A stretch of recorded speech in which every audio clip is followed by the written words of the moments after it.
Hello and welcome to the Fenland Chat Hour. We're joined as usual by our co-host Amanda Carlin. Hello, Producer Dave. Hello. This is Monday the 20th of April 2020, especially if you're listening again on the podcast. This is episode 11. I'm impressed that we've got this far. We have made some changes, so from now on we'll only be doing 2 shows a week, so we'll be on Mondays and Thursdays. And I wanted to just give a big shout out to the Cams Times, because they did a nice article on us a couple of days ago, Friday I think. It was a very nice article. It was good to get recognition. I don't know if you've had much response from that. Yes. It seems to have gone down well, the article, and I think people like it when their town or their village is put on the map. Exactly, yeah. So it's always nice when people are, certainly some of the rural communities, when they get a shout out or a thumbs up just for just general life. Yes. Because I can imagine a lot of them are overlooked, just being so small and not insignificant, but they just don't do things that would normally be register on normal media. You know, people just live their lives and just get on with things. So I'm sure it's good for the residents to hear them getting shouted at and some kind of recognition. Yes. So yes. Excellent. Yeah. Yeah, I was quite pleased when I saw it, because I actually had someone message us to say, "Oh, you're famous then." I'm like, we are, because I'd been checking for a couple of days and nothing had happened, and I'd heard nothing from them. There's no emails or anything like that, so I kind of just ignored it and thought, "Oh well, maybe they haven't run with it or they haven't received it or something." So it was nice surprise when it came up. Well, do you know? I knew because Antonio. Do you remember our gladiator at Stonea Camp? Yes, I do. Yes. Yes. So Antonio had he tagged us, I think, and said, "Is that you?" Yes. Do you think he would mind if we put a picture of him in his gladiator garb? No, I don't think he would. I think he'd be delighted for us to do that. Just so our viewers can see. Yes. Oh, please do. Yeah. Yeah, we'll do that. Yeah, we've had some good coverage from that, and good responses, and people are picking up, and a lot of support as well, which I'm really pleased with. A lot of people are very positive about what we're doing, and especially in result of the lockdown guidelines that we covered in the last episode. Yeah. There's been quite positive response to that as well. Yeah, people clearly needed some confirmation over what it all meant. And it was interesting when we were going through it, because it raised points for us as well, didn't it? Yeah. A lot of clarification as well of what you can and can't do. And I think that's only going to come with time. All those restrictions and limits and guidelines were already there. It's just getting everyone to understand what it is, and getting the police to understand what it is, so that everyone's doing the same thing. Everyone knows where they stand. Yes. So yes. Yeah, all good stuff. Right, well, shall we start with the news then? Yes. I think the first one on the list is the government have opened their furlough applications with HMRC as of 6 o'clock this morning. That's for all those who are employees and can apply for 80% of their earnings. Have you got anything to expand on that? Yes, only that it's a new system, and the HMRC have tested it vigorously, they say, and they feel they can cope with demand. Yeah. But a lot of people will have logged in first thing this morning to try and get their claims in. I think there might be something in waiting a couple of days, because it takes 6 days for the claim money to come through anyway. Yeah, it said they're going to pay very quickly, certainly within 6 days of the applications going in. Yeah. So sometimes it's prudent to wait a couple of days because the big rush will have already happened in a couple of days' time. And there's going to be teething problems for the first couple of days as well. Yeah. They're not expecting it to crash, which is a good thing. It sounds like they've done their homework and they're expecting it to go smoothly, so let's hope it does. Well, I think with the system that they've had so far with the businesses and all the other applications they've had for the variety of different stages that they've had during the lockdown, they've increased their capability and the capacity over those times anyway. And yes, they did have a few teething problems and a few crashes to start with, but it does seem, because it all goes through the same portals, so I'm guessing that they've ramped everything up, they've got more systems in place.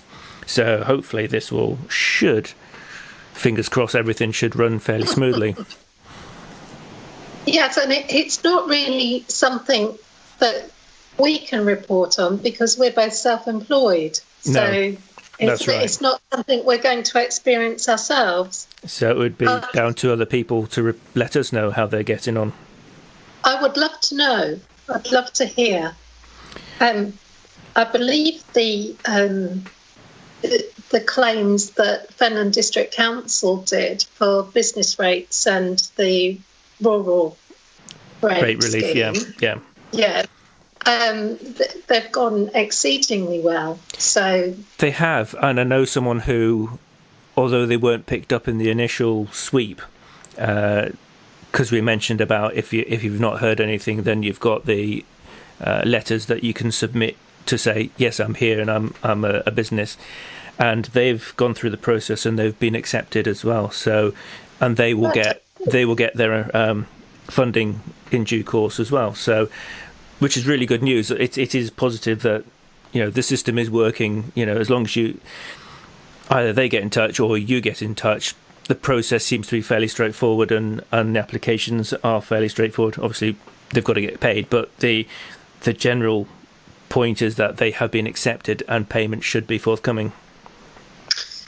Everybody I've spoken to was paid within about 3 days of submission of the form. Oh, that's good. After clarification, yes. So that's good. And well done to Fenland District Council for getting it sorted out so well. Yes, they've been quite... That's excellent. Yeah, they've certainly been quite proactive. I don't know if it should be a surprise. It shouldn't be, because that's what you expect, but it's nice to know that the people who are in charge of our region are on the ball, and that we're not having to chase them up. We're not having to make complaints, or they're doing what they're supposed to do, and everything is more or less working as advertised. We just need the banks to follow suit, don't we now? Yes, if they're still open. Well, very good point. That's the thing, though. Having lost a lot of branches, we are having to travel further and further, and which is then causing more problems because you get more people outside the branches that are left open because you've lost that element. And especially now that Chatteris has lost its post office as well, we have no financial centre in the town. Terrible. We've got the postal, the parcels element of it, but not the actual counter. So it's a difficult time at the moment. That's terrible. That means that Chatteris is less well serviced than the villages surrounding you, because village post offices, you can go in, pay your checks in. Well, that was always going to be the weak point we mentioned when Lloyd's and then Barclays disappeared within literally 6 months of each other, and we said, you can't. I know at the time they both did their independent reviews at the same time, so I don't think they'd taken into consideration if one went, the other shouldn't. But by then, everything had the wheels had started moving, and they obviously didn't want to backtrack because they'd put things in place. But there should have been a consultation at some point to say, well, if we down to one bank and a post office, now the post offices are massively overstretched anyway, but to lose both banks and then have to rely 100% on the post office, and then all of a sudden the post office is gone. You know, people didn't expect to be a situation where the post office had closed as well, because we thought, well, at least there'd be any kind of financial gateway in the town, and now there's nothing. David, was that coronavirus related for the post office shutting in? I think it was, yeah. Chatteris. It's because of the situation. Nothing. I don't think it was anything else. It was down to health and coronavirus. That's really unfortunate, but it was very sensible of the proprietors to do that, really, wasn't it? Yeah, but it does raise a lot of issues about banks and financial supports in small towns. It does. Because it shows then that, you know, the banks are losing money because unless people are getting to and from branches out with, and of course with the reductions of bus services, if you haven't got transport to the next village, because obviously FACT aren't running, are they? No. So how are people getting to and from their other towns to do the funding? Because you can't put cash into an online bank account. No. You physically have to take it to a branch of some kind. So your nearest ones are Ramsey, March. Oh, Ramsey, wow. That's quite a way, isn't it? Yeah, so Ramsey is TSB, Lloyd's is March, and Huntingdon, and I guess there's branches in Ely as well. But wherever you go, you've got to go 20 minutes, half an hour in any direction to find the nearest bank. Yeah, terrible. So, yeah, that's a pain. That is a real pain. However, just going back to HMRC, they are planning to set up a whistleblower as well for business who are carry on working but saying that they're in furlough. Oh, this is a hot topic, isn't it? It is. I mean, there are lots. I've been hearing of various companies that have been trying to do it. I know some of them have stopped now, but there are businesses that are making things difficult for customers and employees, and also the local health of the local population by trying to keep going. So if there are businesses that are abusing the system, then HMRC will be down on them like a ton of bricks and say they're in the process of setting up a whistleblower application. And that also goes with ECOPS as well, which we've mentioned before, that also have a page for people and small businesses who are in breach of lockdown as well. Right, okay. Well, that's very handy, because some people might feel strongly if they come across a business that is breaking, they know for a fact is breaking the lockdown rules. They need to be spoken to at least, don't they? They do, yes. And, you know, people are not going to take kindly to businesses that carry on abusing the system. So, yes, it's in the HMRC's best interest to make sure that companies are complying with furlough, and they're not carrying on operating and claiming furlough for the staff. You either have one or the other. You know, back in episode 1, yeah, a long time ago, we were both saying that if companies don't act ethically now, it will have an impact on them and their customer base later on after coronavirus is all over. Yeah. So it's difficult. It's a really difficult time for people. But the law can't be broken, and people are watching and they're looking and they're considering how businesses are acting at the moment, aren't they? Yeah. And especially when they get found out and press coverage is then following it. You know, once it's out there in the media, it will stay there for many years. So the first thing you do is when you go looking for a company and you do your research, you Google them, and then you get all these news articles about how they behaved badly. You know, it's going to be a case like when you go for a job interview, they do their research on you, you do your research on them, and you know it works both ways. You know, do you want to work for a company that has very low morals regarding other people and its staff? Well, it can also have an impact on the quality of staff that they're able to recruit as well. Yes. Eventually. Yeah, that's very, very true. The ones who would want to go there, who are looking for something more high-skilled or whatever, may go elsewhere because they feel that, okay, this is not a company for me.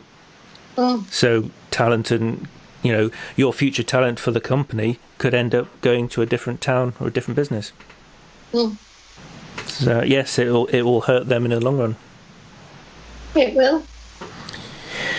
So, okay, we're going to just briefly mention about cars, just traffic in general. The one thing that I've noticed last week, in comparison to the first 3 weeks, is the first 3 weeks, the number of vehicles and people on the streets was going down.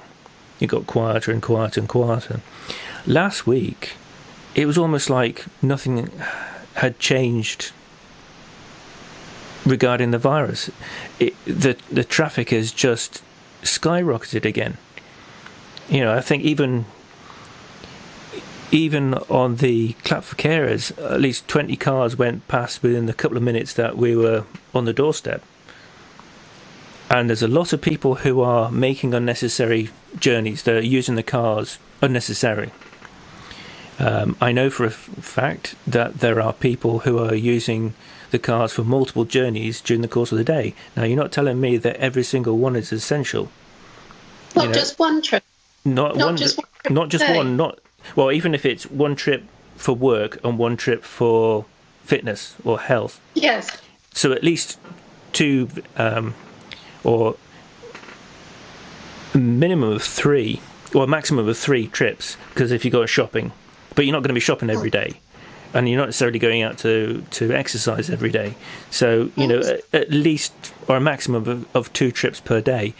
And some people are going out several times a day. And there are quite a few young people, not going to stereotype, who are in cars and they're driving up and down, and they're using our town as a racetrack. Certainly later in the evenings when there is less traffic, you can hear them screeching tyres and all sorts of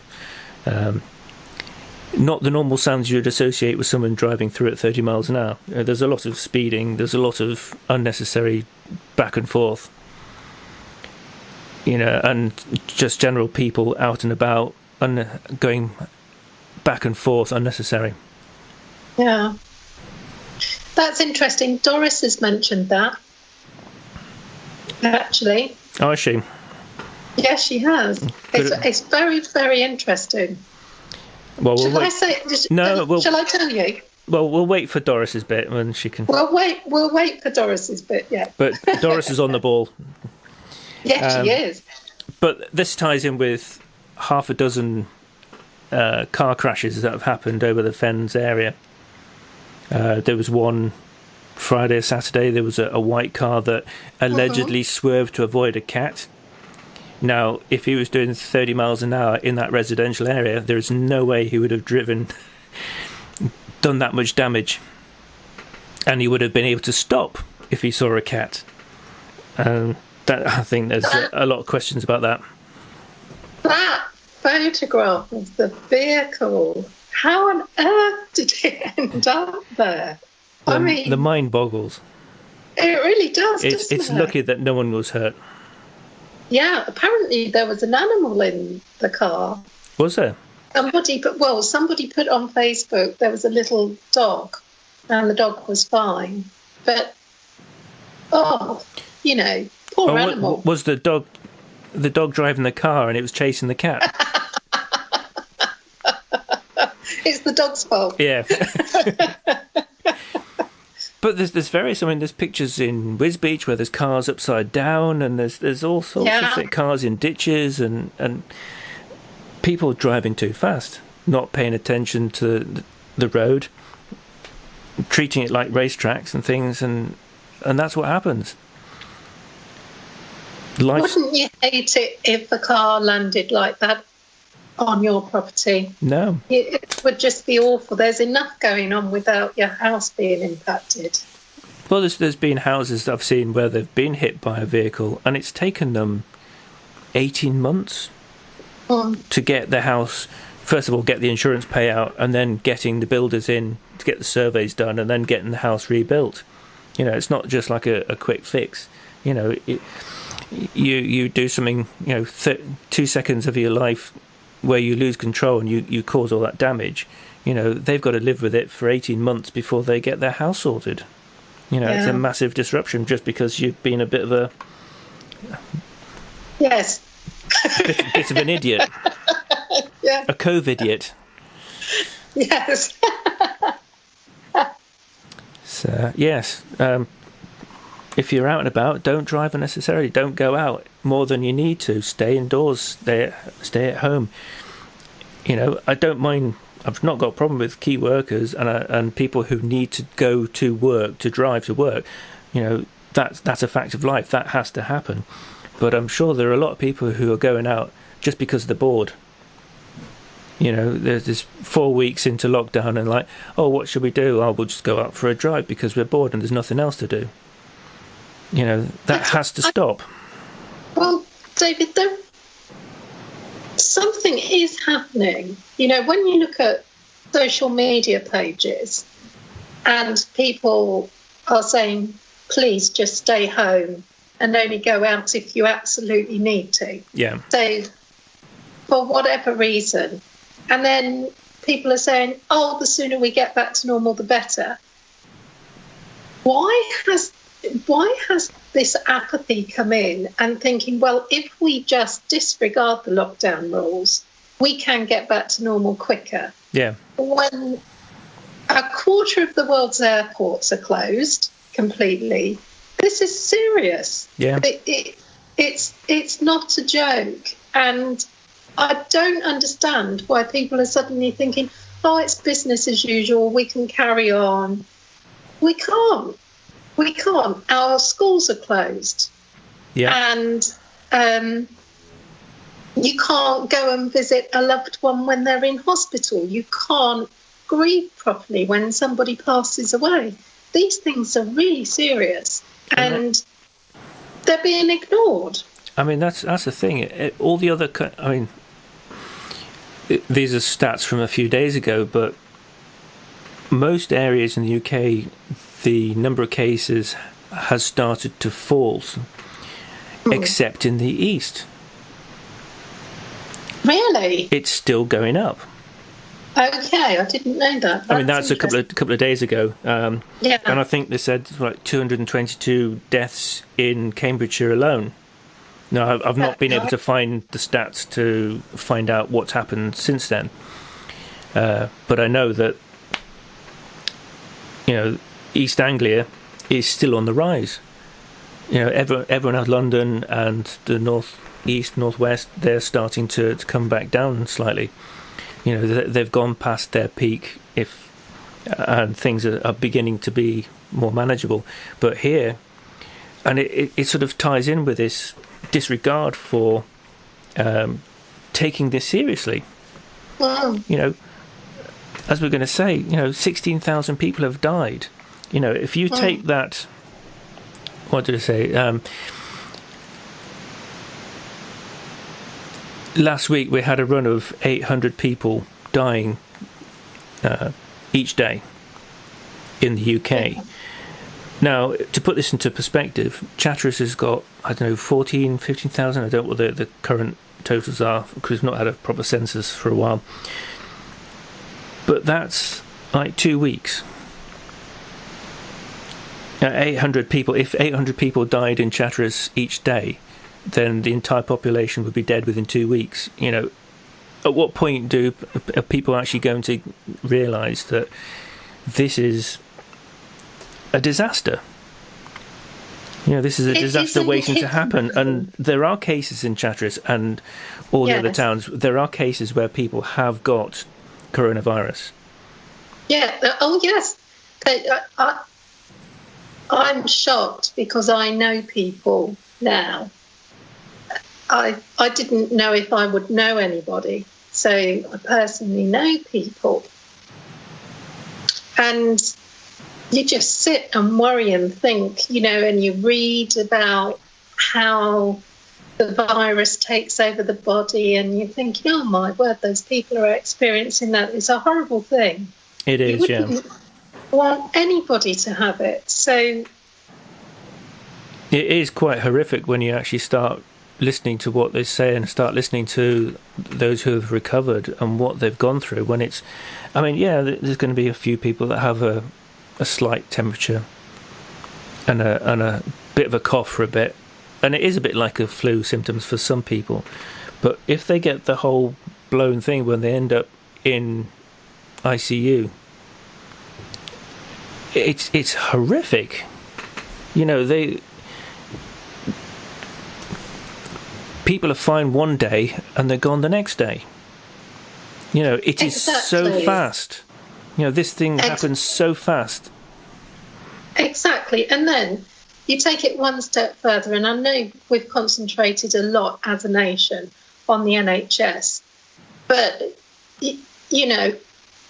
when I think about an NHS worker, especially in the critical care departments, all I'm thinking is, how is what they're doing on a daily basis any different than checking for IEDs? The mental strain there must be on each and every one of those workers. And it's horrific. We shouldn't be putting them in that position. And we should do our bit to try and stay healthy. We really should. We should, definitely. It's... we're putting them under unnecessary death. There shouldn't be this many deaths if people were self-isolating. Oh. We should be looking at the figures like they have in Germany, 3,000 or 4,000 deaths. It shouldn't be 4 times that amount. This is just because people will not self-isolate. You're seeing the pictures every weekend of people going out and sunbathing and meeting up in parks. Now, they keep saying that they're not going to shut parks at the moment, but there's going to come a time when there'll be complete lockdown, like in Italy, which has had some like 25,000 deaths. How many more people have to die because people just want to go out and sit in the sun?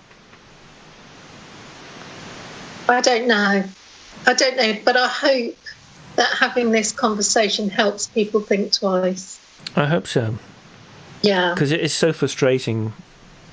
I would like to go out and go walk in the park and go out and about and visit places and see people, but, we've all got to do a bit. I tell you what I can't wait to do, David. What's that? Can't wait to book a holiday somewhere nice. I just want to. I'm thinking, the first thing I'm going to do is look at holidays when we get the coronavirus pandemic all clear. Yes. It's going to be great. I don't know how long it will take for airports to reopen properly, though. And, are we going to be able to fly to destinations that we've usually flown to? there's going to be lots of things to take into consideration, aren't there? Well, I think the airports are going to open up fairly quickly once everything is set back. It'll be down to which other countries are opening the borders. So, flights will still carry on. They'll still go ahead. It'll just be your destination will have a big impact on whether it's available. Yes, yeah. What else have we got? You've got some news on Captain Tom? Oh, yes, Captain Tom. His 100th birthday is April the 30th. He's just wonderful, Captain Tom, isn't he? He is, yes. He's our hero. He is one of many heroes, we should point out. That's true. He is one of many. But he's just incredible. So he's 100 on April the 30th. And there are a lot of people signing petitions for him to have a knighthood, which is wonderful. But it would be great if he received lots of birthday cards, don't you think? Yes, he would. I think it's a brilliant idea. Now, if I heard this right, I heard that they were planning to do a fly past. Yes, they're looking at that, Red Arrows, yes. Yeah. They are. Yeah, so that would be great. We have got Captain Tom's address. If anybody would like to send him a birthday card, get in touch and we'll pass it over. Brilliant. You got some College of West Anglia news? I have. Thank you. Thank you for reminding me, David. Tomorrow, the College of West Anglia, Cower, are having a live stream Q&A for parents and new students. It's going to start at 6:00 and subjects covered will be transport, entry requirements and grades, college life, financial support and other support that's available. So have a look at the College of West Anglia's Facebook page for more information. Excellent. I mean, that's one of the things that has to sort of go ahead anyway, because they don't know whether they're going to restart or not. But you've still got to go through the same clearing process. Yeah. So just because the qualification, the exams results are going to be assessed, they will still come out anyway. I mean, there will be estimates on your performance anyway. But the actual process of the certification will happen. And the clearing process will still happen, and the entry dates will still stand in September, October time anyway. So everything else will still need to be kept in place. Now, I'm still aware that student accommodations and stuff are still happening. The people who are looking after accommodation in towns are still going through the same process of allocating for new students as well. So that's still happening. So there's still a lot of things still happening. So just because you're off school now, don't stop thinking that actually everything else is still all set up for those who are going on to further education. Yes. All good news. Anything else? Sorry. No, I was going to say it will be wonderful when young people can get back to college. College life's important, I think. I think students in general I think children in general have suddenly had a change in the appreciation of what they have. There's this, suddenly without school, lack of education and lack of being able to mix with their friends. Everyone takes it for granted, and nobody likes going to school. But I think there's suddenly a shift where kids who actually want to go back to school, and they're actually missing it. Do you know that springs to mind something there, David? Do you know when you're young and you're at school and adults tell you school days are the best days of your life? actually these young people will start to realise that and appreciate it, won't they? And there's certainly a lot of videos where kids are being quite creative in keeping themselves entertained. You know, we've got, I think that's not hurt people with the using their imagination, because you get a lot of them are, oh, I'm bored, I've got nothing to do. Well, now you're actually in a position where you will be bored because there isn't anything to do, and you're beginning to see a lot of resourcefulness coming through, where people are being creative and they're trying to keep themselves entertained, and they're making wacky videos, and or they're doing things. They're actually, you know, like we mentioned last week, you know, they're creating things for the NHS with their 3D printers. You know, so I do. Basically, there is a need, and people will find solutions to the problems, but it's great to see that kids are embracing this and being part of it, and they're actually doing something as well, and they're, you know, and as well as the homeschooling. You know, homeschooling goes back today for a lot of kids, because I'm sure some of them have had a break over Easter as well. Yeah. So I'm sure they'll be looking forward to actually getting back to some kind of structure and routine again, even if it's just in the house. Yes, I hope so. It does them good. And they'll look back in years to come fondly on these few months. They will. It just reminded me, I saw it was a cartoon yesterday, but talking about the new generation of kids, you know, how you had the snowflakes and the millennials and stuff.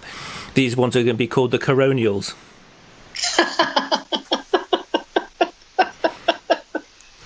All the children who grew up post 2020. That's brilliant. I think we should get that trending. Okay, that's news. Anything else to add to that? Well, I will add one thing. Okay. The East Anglian Air Ambulance Charity. Yes. They need £100,000 to keep their crews safe whilst operational and saving lives with PPE. Yeah. So they've set up a fundraiser. If you log into the East Anglian Air Ambulance Charity Facebook page, there's a link that goes through to a fundraiser. And I checked this morning, it was on about £2,500. So they're starting to get quite a few contributions made, which is good. Well, actually, I was going to mention something about that anyway, because I had a bit of a story, which was the fact that Prince William has now returned to duties there. He's brilliant, isn't he? Yeah. So that's just wonderful.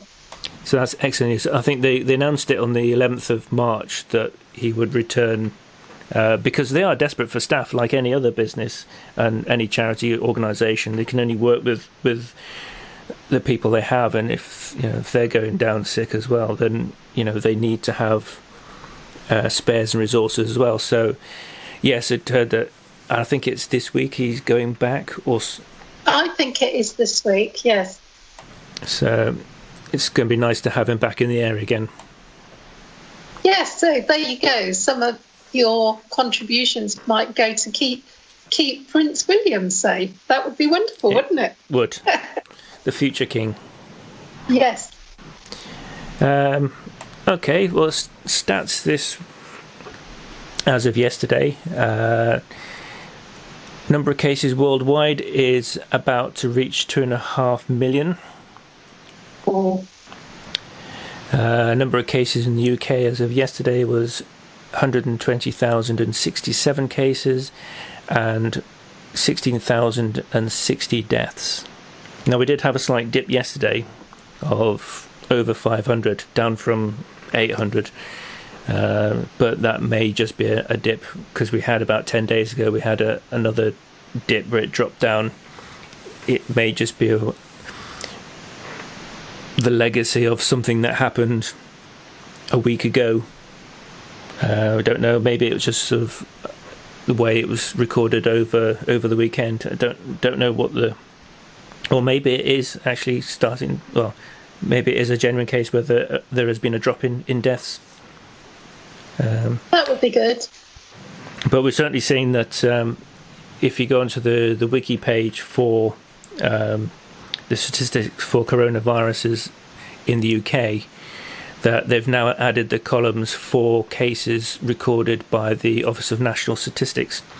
So they're putting in hospitalised cases and the ONS cases as well.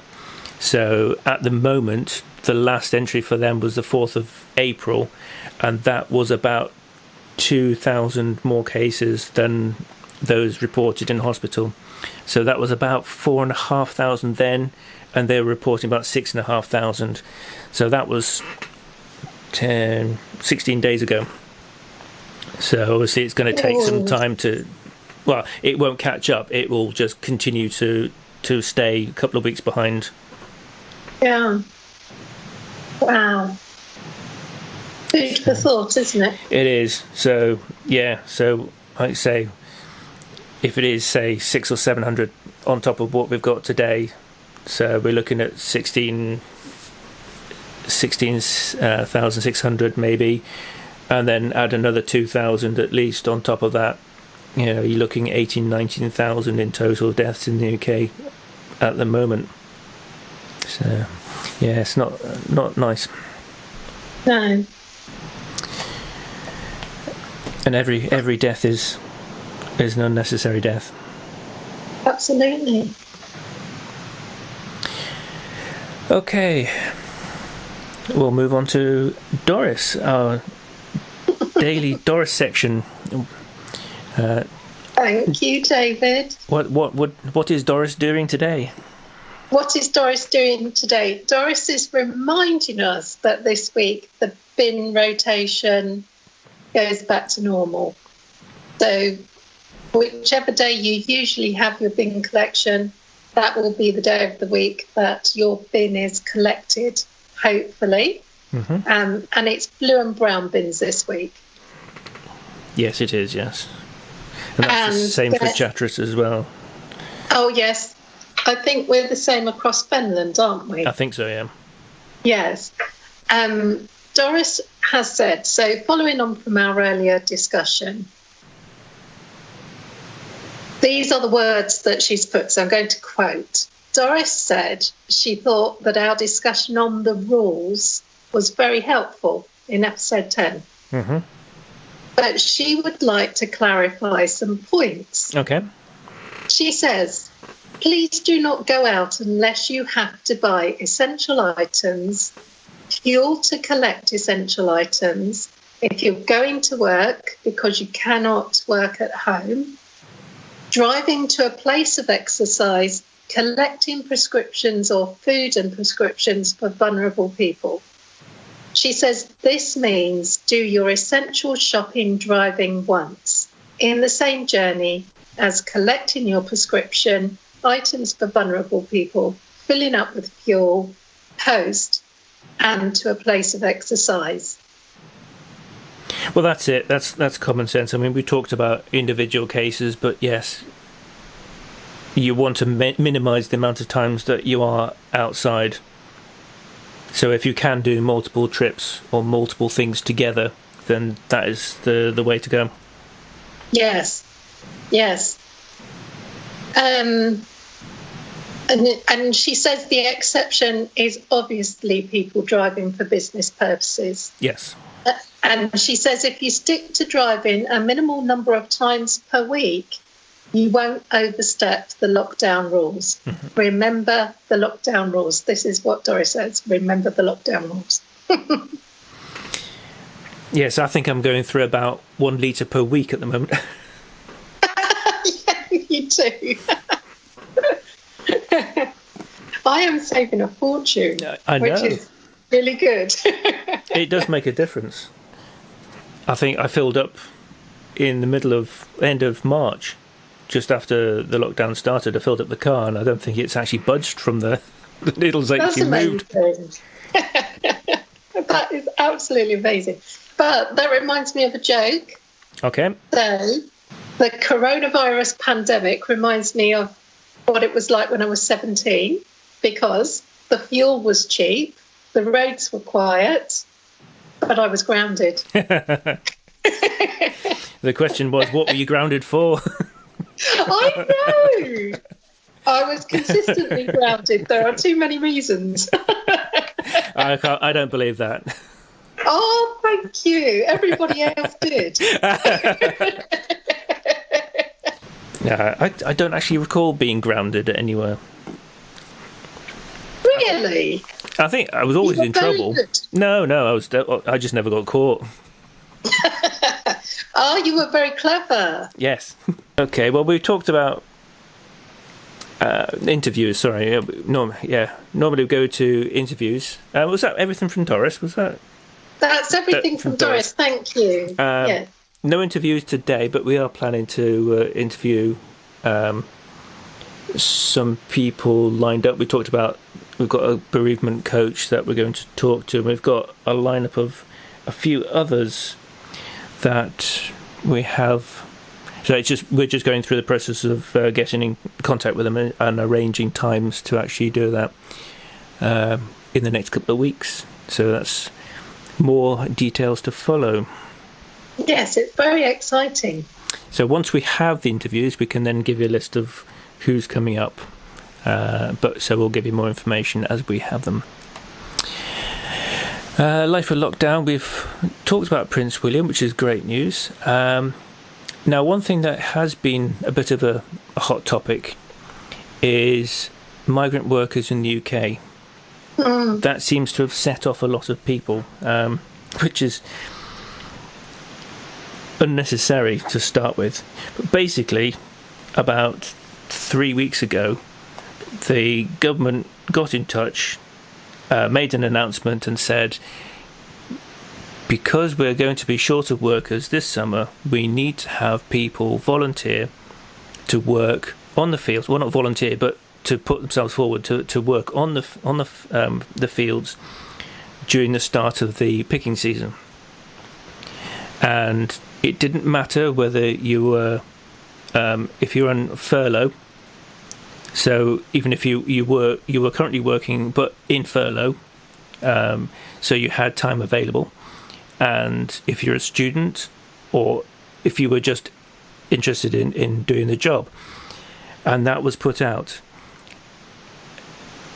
A week ago, it was found that hardly anyone actually applied.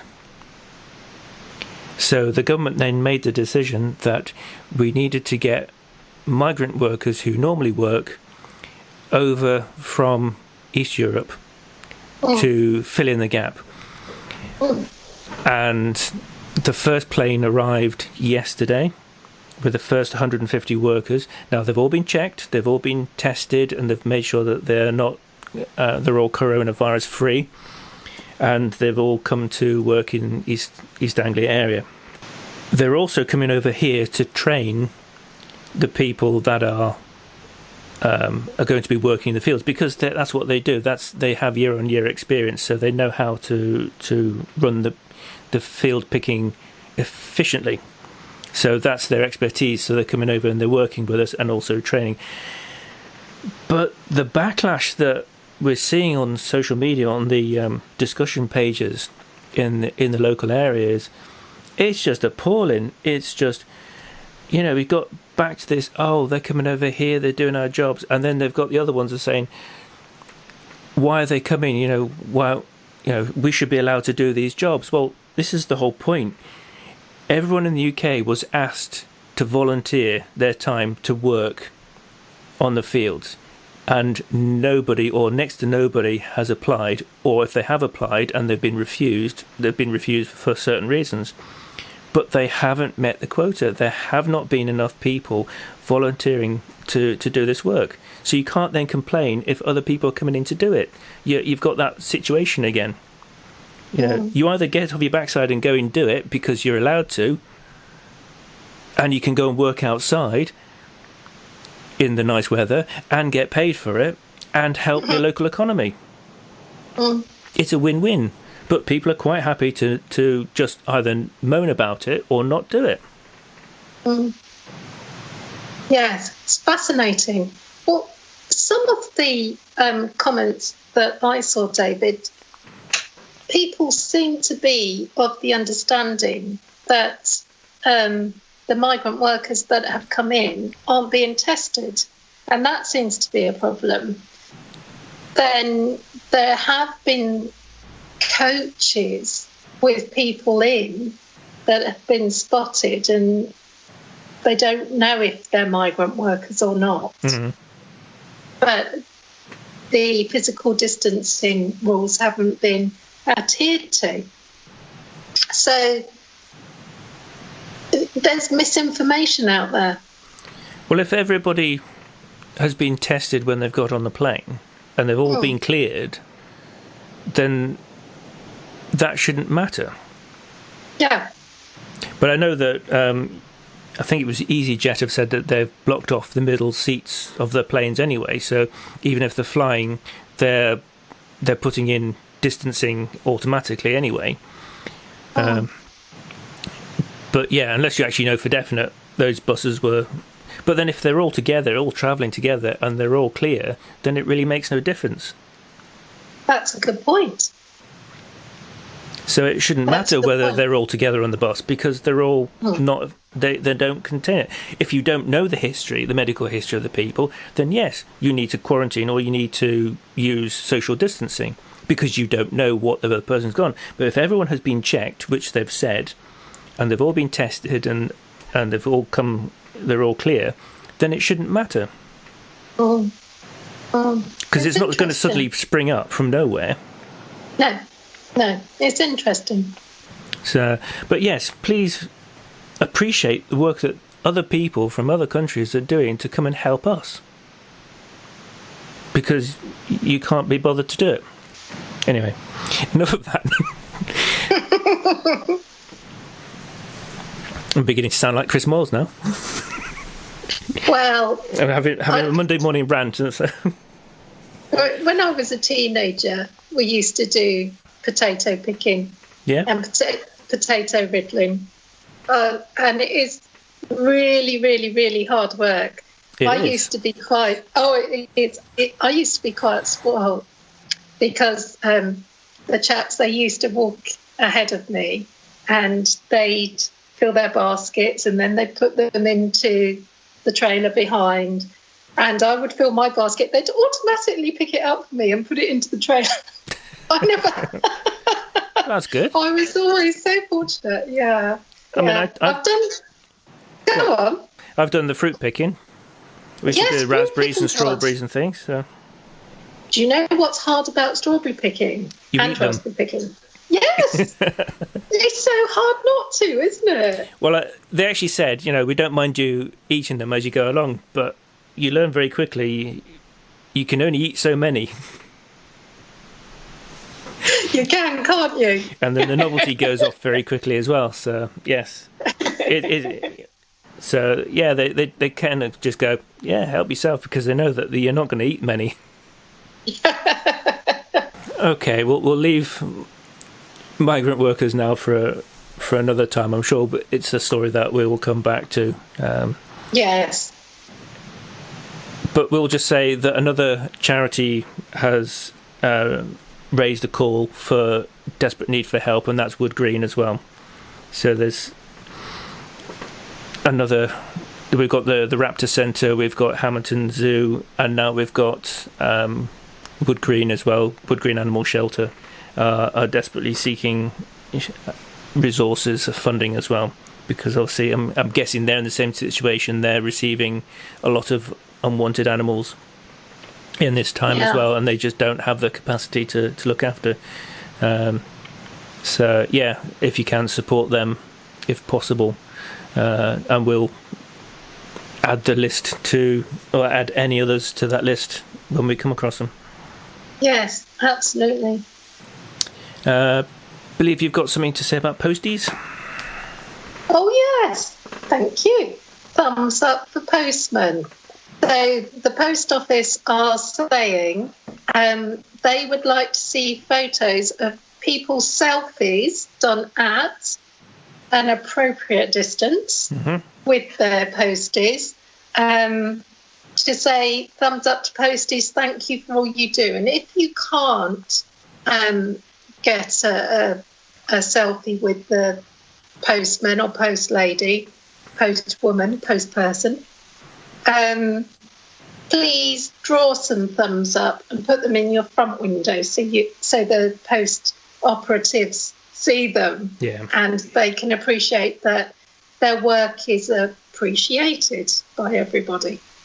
Yes, we've got a good rapport with our posties, and they do a lot to help us, and it is so appreciated.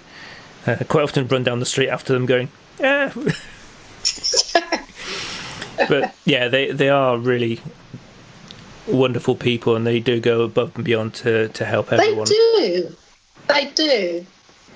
But I mean, our postman, he will bang on the door and he'll stay for a little while, not too long, because I don't always hear in the house if somebody's at the door. And he'll say, right, I waited a little while, here you go, here's your parcel. It wouldn't go through the letterbox. I mean, that's so kind, isn't it? Yeah, it is. Because you find in summer just banging on the door and then driving off. Yeah. And you're like, how do you know? And they're not even ringing the doorbell. There's just... No. It's like, well, if you've got gloves on or something, then use your elbow. It's not... I'm sure it can't be difficult, because there's been a couple of times I've gone to the door and went, oh, someone's been. But then you've got stuff on your doorstep, and that, like you say, we've got an increase in people going up and down the high street. You don't know, someone could take stuff. Yes, it's quite worrying at the moment. So I think that's everything from me. So have you got anything else that we've not covered yet? No, I haven't. I think that's everything from me. Just to point out that the next show is going to be on Thursday and not Wednesday, as we've decided to make changes. We do apologise if you're avid fans, but we're just not able to sustain 3 shows a week just because of the amount of time it takes to actually produce the show. So we've decided to do it Mondays and Thursdays, so you'll be able to catch us then. I think that's it. Thank you to everybody who has actually got in touch with the show. Thank you to everyone who's posted comments saying that you've enjoyed everything that we're doing so far. First figures for episode 2 was something like 1,500 views on Facebook. And we're getting a lot of views, a lot of listeners on Audacity and Apple Podcasts, so thank you for everybody listening there. And we're getting a few views on YouTube as well. And I did promise that I would do a little video about how to find the show, and I haven't done that. I do apologise, but that's something in the planning. Well, hopefully now I've got a bit more time, I'll actually be able to have time to actually make a video all about it. Just a little videoette just to show you where you can go to watch the show or listen to it.